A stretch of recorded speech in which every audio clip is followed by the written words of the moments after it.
Danes v Pomurskem dnevniku. Spominska slovesnost na romske žrtve genocida. Pogovor s Stanislavo Perčič.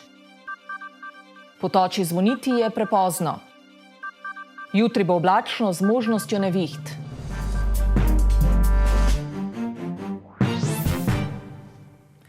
Spoštovane gledalke, cenjeni gledalci, lepo pozdravljeni.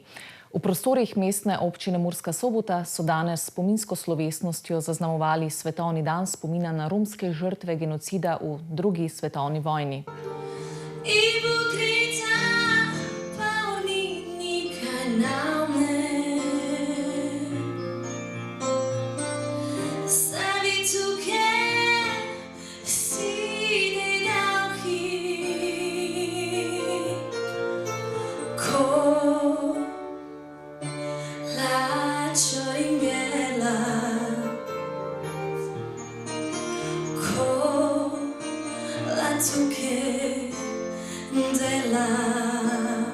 Strahoviti zločini iz še ne tako davne zgodovine, ki so zaznamovali nepregledno število življenj.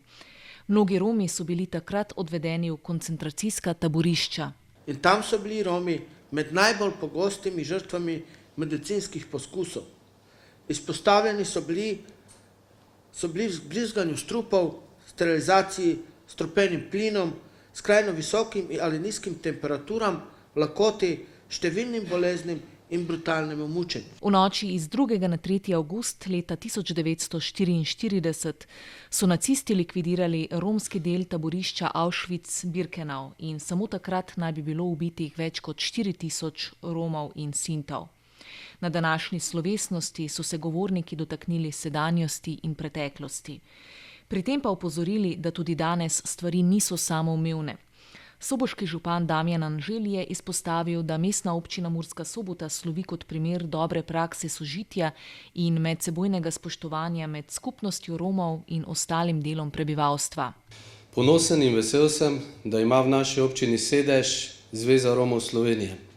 Zveza Romov Slovenije namreč svojo raziskovalno dejavnostjo bogati tako regijski prostor kot tudi državni.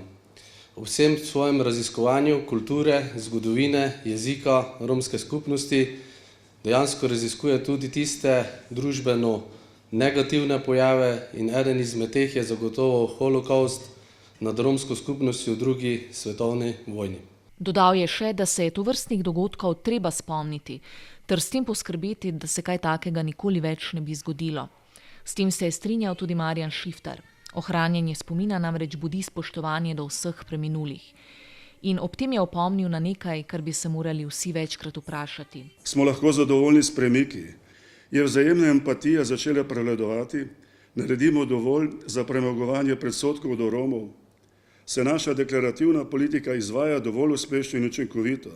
Smo kot posamezniki in kot skupnost ponotranjili prvi člen deklaracije Organizacije združenih narodov o človekovih pravicah, ki pravi: vsi ljudje se rodijo svobodni ter imajo enako dostojanstvo in pravice. Gost in govornik tokratne slovesnosti pa je bil tudi vršilec dolžnosti direktorja Urada vlade za narodnosti Janez Doltar, ki je že v samem uvodu dejal: posebej romska skupnost in židovska skupnost so verjetno najbolj preganjene skupnosti skozi zgodovino. Doltar je delil zgodbo, ki jo je slišal že kot otrok in se je vanj močno zapisala.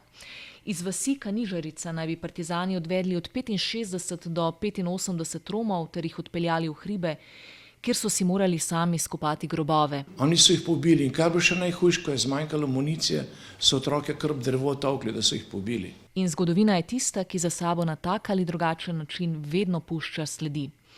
Pri tem je izpostavil, kako pomembno je nadoknaditi vsa zamujena leta in desetletja, tudi kar se tiče ureditve naselij, predvsem pa se pričeti ukvarjati z vso množico nadarjenih Romov, pa naj gre za glasbenike, športnike ali druge. Ta napetost, saj jaz opažam, zelo opazujem že leta, je večja tam, ker je neurejenost naselij, ker ni izobraževanja, ker ni predšolske vzgoje, ker ni zaposlovanja. To je en proces, ki ste ga v Pušči že davno začeli. Ponekod smo ta proces zamudili več kot 30 let. V Sloveniji se, sodeč po zadnjih podatkih, beleži rekordno nizka brezposelnost, torej najmanj brezposelnih v samostojni Sloveniji. Tokratna gostja je gospa Stanislava Perčič, direktorica Murskosoboške območne službe Zavoda Republike Slovenije za zaposlovanje. Lepo pozdravljeni. Lep pozdrav tudi v mojem imenu. Dobrodošli v našem studiu.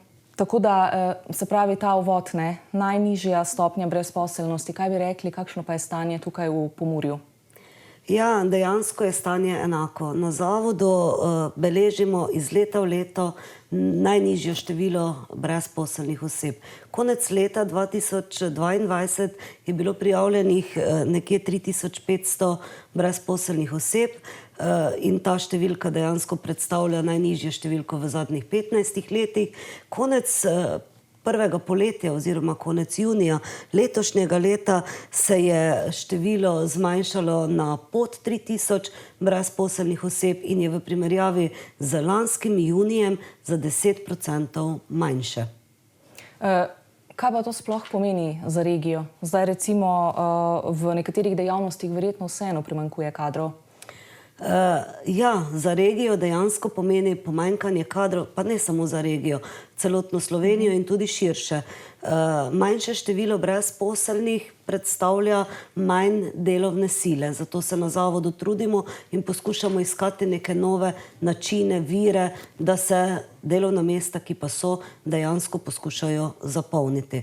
Se tudi, če pogledamo recimo strukturo teh brezposelnih oseb, ki na zavodu so, je dokaj neugodna in ne ustreza samim potrebam trga dela. Beležimo kar 29% oseb, ki ima priznano invalidnost.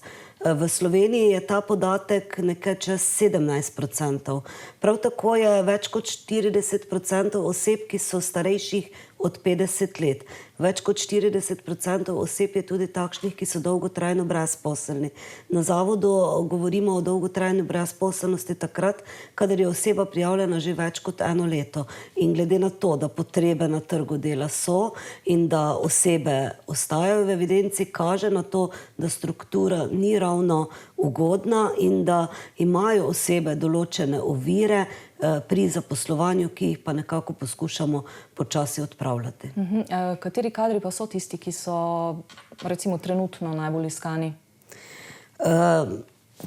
Zelo težko bi čisto posebej izpostavila kateri kadri, ker dejansko so potrebe po vseh profilih in po vseh... Zelo široko, ne? Zelo široko, točno tako.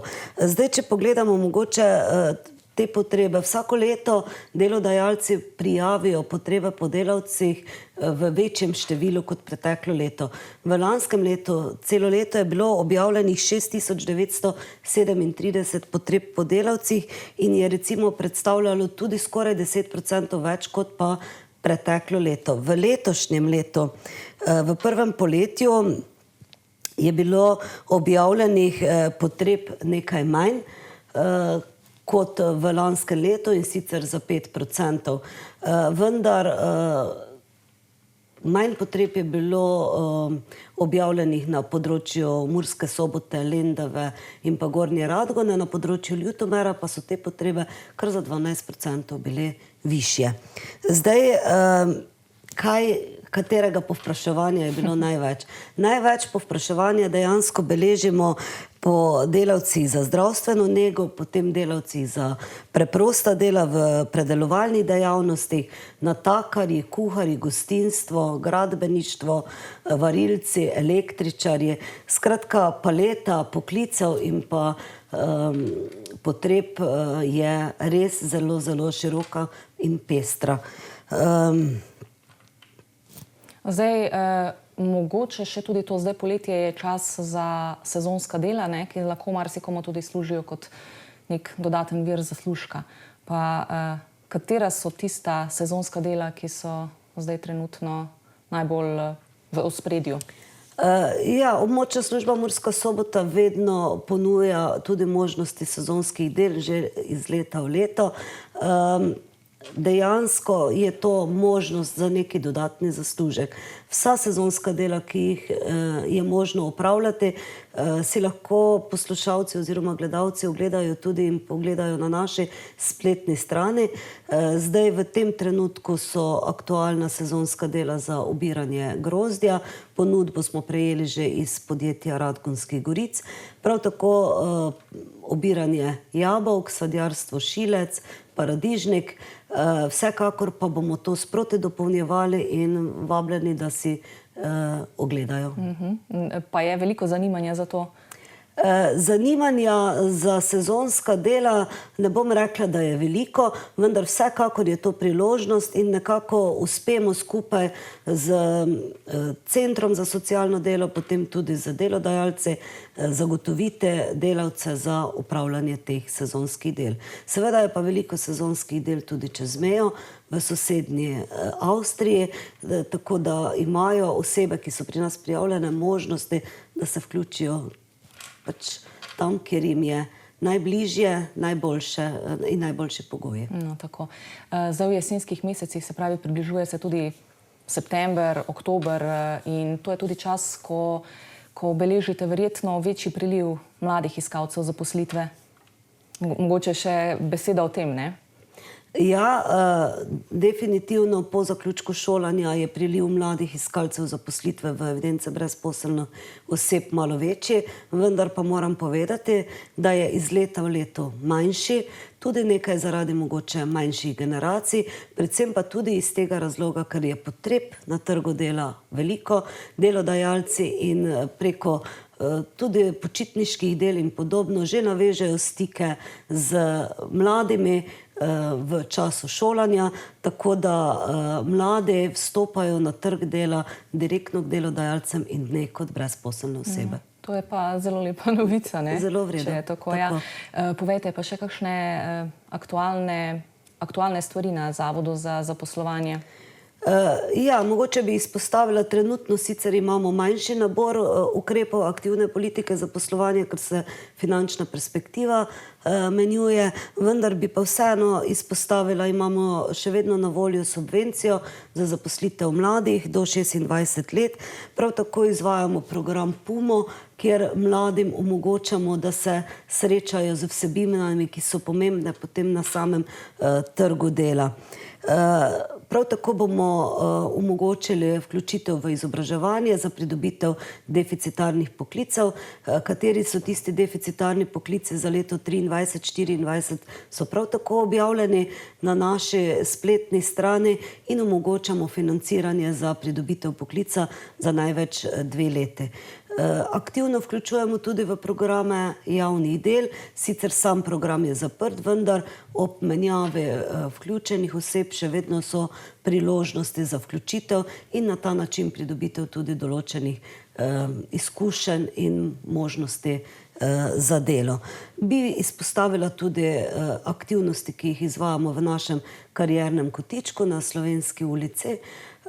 Tukaj ponujamo vsem iskalcem zaposlitve možnosti, da jih seznanjamo s tem, kakšne so potrebe na trgu dela, kako iskati zaposlitev, katere veščine so pomembne, pomagamo jim pri portalih, tako da res apeliram na poslušalce in gledalce, da se oglasijo in kolikor to pomoč potrebujejo, tudi pridejo. Prav tako sodelujemo z delodajalci v teh našem kariernem kotičku oziroma kariernem središču izvajamo razne mini zaposlitvene sejme, kjer predstavljamo delodajalce in pa iskalce zaposlitve, imajo potem možnost se tudi pogovoriti in bolje spoznati delovna mesta, ki so na voljo.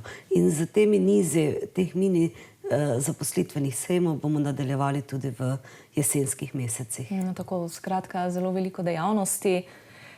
Bi izpostavili še kaj, mogoče, ali pa še kaj dodali? Ja, mogoče za zaključek bi rekla tako, trg dela je res nepredvidljiv, vendar poskušamo iskati priložnosti in možnosti tako za delodajalce, da jim uspemo zagotoviti delovno silo, kot tudi iskalcem zaposlitve pomoč pri tem, da so čim bolj uspešni, kadar kandidirajo na prosta delovna mesta. No, tako. Gospa Stanislava Perčič, najlepša hvala za obisk in seveda vse dobro vam želim. Hvala tudi vam. Potoči zvoniti je prepozno, pravi eden od najstarejših slovenskih pregovorov. Nastal je prav zaradi verovanja naših prednikov, ki so bili prepričani, da jim cerkveni zvonovi pomagajo odgnati nevihtne oblake, strele, tudi točo, a seveda samo v primeru, da so zvonjenjem pričeli pravočasno. Se je to prepričanje skozi leta in s pomočjo znanosti kaj spremenilo? Ivanka Divjak, ki skrbi za Križevo kapelo v Spodnji Senarski v župniji Sveta Trojica, je prepričana, da zvonjenje pomaga pri razbijanju oblakov s točo. Jaz mislim, da ker tudi v naši trojiški farni cerkvi imamo to vsakem delu procesije, od Telovega pa do Svetega Arneja, ki bo zdaj v avgustu, in mislim, da je tudi nekaj pomaga, vsekakor da. Tako v dveh kapelicah kot v glavni cerkvi župnije sicer več ne zvonijo ročno, zvonike so elektrificirali. Zgodbe o premagovanju točnih oblakov s pomočjo zvonov so stare že stoletja. Sem čula zgodbo, ker so celo gledali z daljnogledi pa gor, da takrat, ko zvoni, da se oblaki zgrinjajo narazen, ne? In ko jaz čujem zvonenje, mi je takoj nekako laže. V marsikateri župniji v Sloveniji še vedno ostaja tradicija cerkvenega zvonjenja, s pomočjo katerega opozarjajo na nevarnosti, ki nam jih prinaša narava. Zvonjenjem se proti njim tudi borijo. Ne samo to, da bi molili in klicali k Bogu za varstvo, ampak tudi znanost nam najbrž pri tem pritrjuje, da zvonovi, ko zvonijo, a ne, se pravi, oddajajo te valove, ki potem razbijajo tudi te točne oblake. Meteorologi imajo o tem svoje mnenje. Ljudje marsikaj verjamejo. Seveda, včasih se jim je zdelo, da ker zvonovi oddajajo močan zvok, da morda to povzroči neke tresljaje, ki potem vplivajo na fiziko oblaka, ampak nobena modernejša znanstvena metoda tega ne potrjuje. Pripadniki katoliške cerkve so vseeno prepričani, da zvonjenje pomaga. To ni od danes, to je že od nekdaj in ljudje so si pač pomagali na razne načine. Seveda je pomoč od spodaj in od zgoraj dobrodošla takrat, ko nam gre za nohte. In en zvon imamo celo pri Sveti Trojici posvečen. Pater Ildefons ga je takrat posvetil, da je prav za zvonjenje proti toči in hudi uri. Prav zaradi cerkvenega zvonjenja, ki opozarja pred točo, se je v Sloveniji prijel pregovor: po toči zvoniti je prepozno. To je vsekakor tako, da ko se nekaj zgodi, ne moreš več spremeniti toka dogajanja, ne? In na ta način bi jaz to razumel, ne? Zakaj se je pa tako prijelo? Ja, pač se je tako prijelo, ne? V ljudskem izročilu. In tako kot ljudsko izročilo, se bo pri nas očitno obdržalo tudi zvonjenje proti toči. Če že ni dokaza, da razbija oblake, pa zagotovo marsikoga pomirja.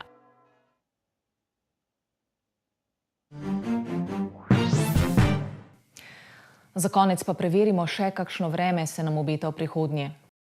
Danes je bil v naših krajih delno oblačen dan z okrog 25 stopinjami.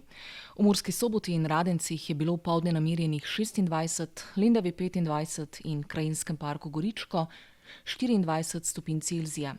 Jutri bo spremenljivo do pretežno oblačno s pogostimi plohami in nevihtami. Tudi nalivi. Pihal bo veter vzhodnih smeri.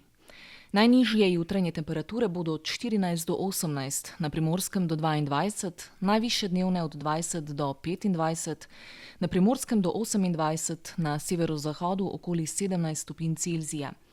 Najnižje jutranje temperature v severovzhodni Sloveniji, v Murski Soboti in Mariboru se bodo gibale od 17 do 18, podnevi od 24 do 25 stopinj.